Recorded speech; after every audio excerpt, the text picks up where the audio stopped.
Halo, perkenalkan nama saya Khairunisa Istiqomah, NIM 2314062312. Saya dari mahasiswa STKIP Persada Khatulistiwa Sintang.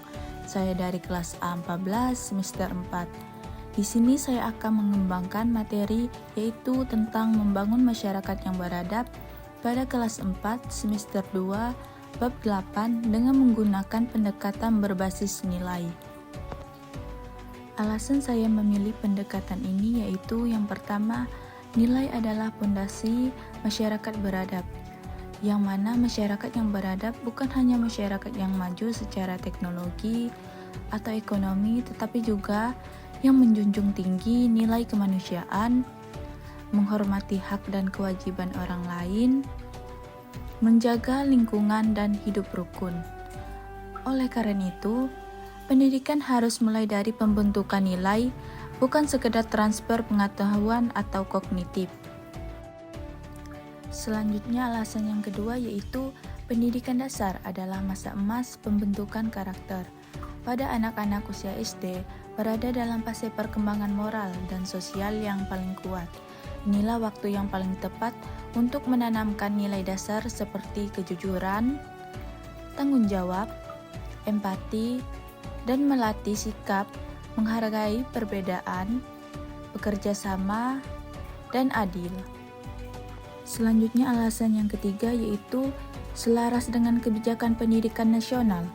Dengan kurikulum Merdeka menekankan pada yang pertama itu profil pelajar Pancasila. Nah, yang kedua itu pembelajaran berbasis proyek atau P5. Nah, keduanya sangat menonjolkan nilai sebagai bagian inti dari pendidikan. Nah, alasan yang terakhir yaitu membantu merawat kearifan lokal. Pada nilai-nilai lokal khas seperti gotong royong, saling menghormati, hidup selaras dengan alam, dapat dimasukkan dalam pembelajaran sebagai bagian dari pembentukan masyarakat yang beradab.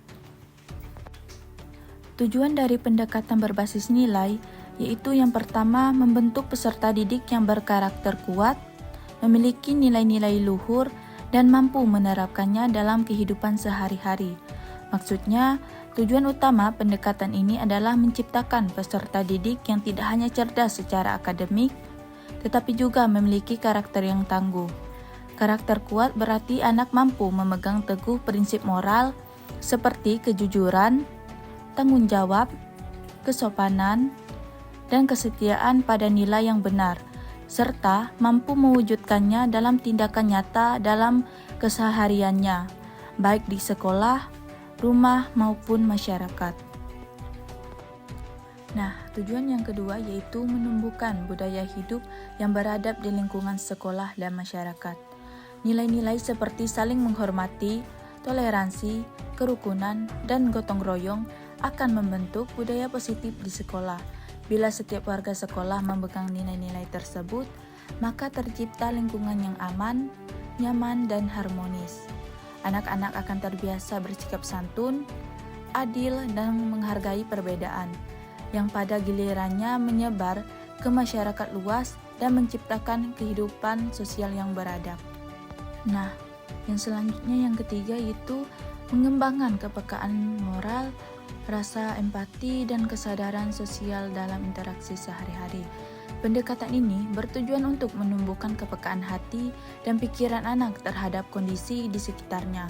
Dengan nilai empati, anak dapat memahami perasaan orang lain dan mendorong untuk membantu, menghormati, dan tidak saling menyakiti sesama. Selanjutnya yang keempat itu mengajarkan pengambilan keputusan yang etis dan bertanggung jawab. Dalam hidup, anak akan dihadapkan pada banyak pilihan, termasuk yang mengandung dilema moral. Pendekatan berbasis nilai melatih anak untuk mempertimbangkan apa yang baik secara moral, bukan sekadar apa yang mudah untuk menguntungkan. Dengan ini, anak terbiasa berpikir secara etis dan mengambil keputusan dengan penuh tanggung jawab terhadap dirinya sendiri, orang lain, dan lingkungannya.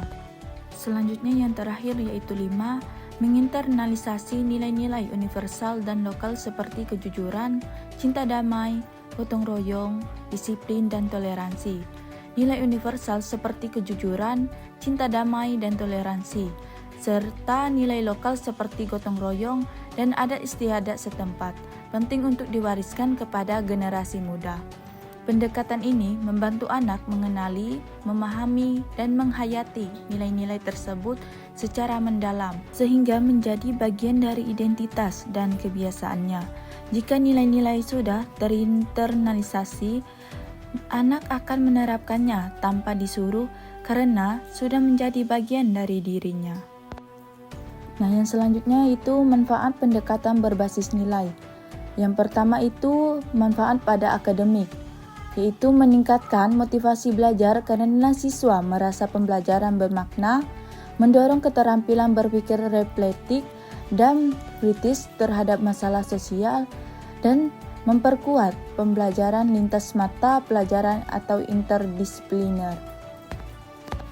Kedua yaitu manfaat pada sosial, yaitu meningkatkan kemampuan bekerja sama, berempati dan toleransi, mengurangi perilaku negatif seperti perundungan atau egoisme, dan membangun lingkungan belajar yang sehat dan ramah.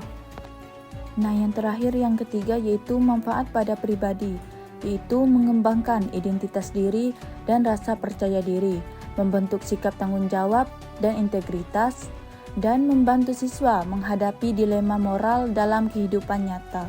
Kelebihan dari pendekatan berbasis nilai, yang pertama itu mendidik manusia seutuhnya dari pikiran, perasaan, dan tindakan. Nah, yang kedua itu langsung berkaitan dengan kehidupan nyata siswa dan masyarakat. Nah, yang ketiga itu dapat diintegrasikan dalam berbagai mata pelajaran dan konteks lokal. Nah, yang terakhir yang keempat itu memperkuat hubungan guru dan siswa karena nilai diajarkan lewat keteladanan dan komunikasi yang dekat, sehingga mempersiapkan siswa menjadi warga negara yang bertanggung jawab, bukan sekedar pintar. Nah, kekurangan dari pendekatan berbasis nilai yang pertama itu sulit diukur secara kuantitatif. Nilai seperti kejujuran, toleransi tidak bisa diukur dengan tes objektif, tetapi butuh observasi terlibat langsung ke lapangan dan penilaian autentik atau menilai kemampuan secara nyata pada siswa. Nah, yang kedua itu hasilnya jangka panjang. Perubahan perilaku atau karakter tidak langsung terlihat, namun butuh waktu panjang untuk konsistensinya. Nah, yang ketiga itu keteladanan guru sangat menentukan. Jika guru tidak memberikan contoh yang baik, pendekatan ini kehilangan maknanya. Yang keempat itu rentan bias nilai. Harus hati-hati agar nilai yang diajarkan tidak bertentangan dengan keyakinan siswa atau keluarga. Nah, yang terakhir yaitu 5, membutuhkan pelatihan guru. Tidak semua guru siap atau berlatih mengelola pembelajaran berbasis nilai yang efektif. Contoh dari pendekatan berbasis nilai yaitu saya mengambil di Kota Sintang. Saya meminta siswa untuk menceritakan adat atau kebiasaan dari daerah asal mereka masing-masing. Misalnya, siswa Dayak menceritakan tentang upacara gawai Dayak, siswa Melayu menceritakan tentang adat Melayu dalam pernikahan atau sambutan tamu, siswa Jawa membagikan cerita tentang gotong royong di kampung transmigrasi. Nah, ini bertujuan agar membangun rasa ingin mengenal dan menghargai keberagaman budaya di Sintang. Nah, nilai yang ditekankan dalam kegiatan ini yaitu toleransi, keterbukaan, dan kebanggaan terhadap identitas. Sekian dari penjelasan saya. Bye-bye.